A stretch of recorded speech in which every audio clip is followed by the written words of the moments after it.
мектептің 5-ші классын оқушысы Қанат Қызмербек, Мұқағали Мақатаев. Аққулар ұйықтағанда, өзенде жоқ сыймаған арнасына, жылға да жоқ даламен жалғасуға, тастан тұнған жаңбырдың тамшысындай, қалай біткен мына көл тау басына,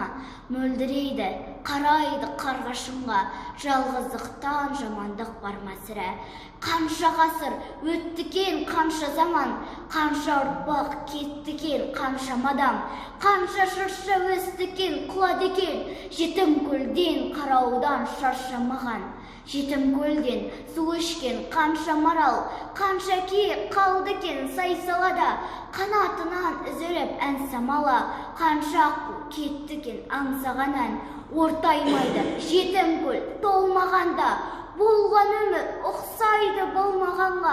сызатта жоқ бетінде сызықта жоқ, айдынына аққу қонбаған ба, қызғыштары қиқулап қорғағанда, сорлағанға ұқсайды сорланғанға, шірегейлер айдынын қорлағанда, көк құтандар қанатын қомдағанда,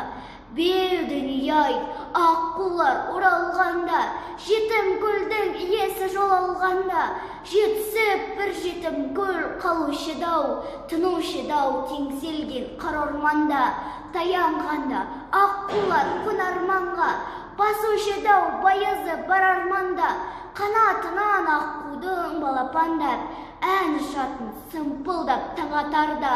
сүйінші бер дегендей бір толқысып, сыбырлайтын жетім көл алатауға, тына қалып бұлбұл да жағатауда, қарайтұғын айдынға алатауға, таң мен күнім арасы таянғанда, таудың басы алаумен боялғанда, тірілетін таудағы бар тіршілік, қанатынан аққудың оянған ба, көрмегенде тәтті үні бұлай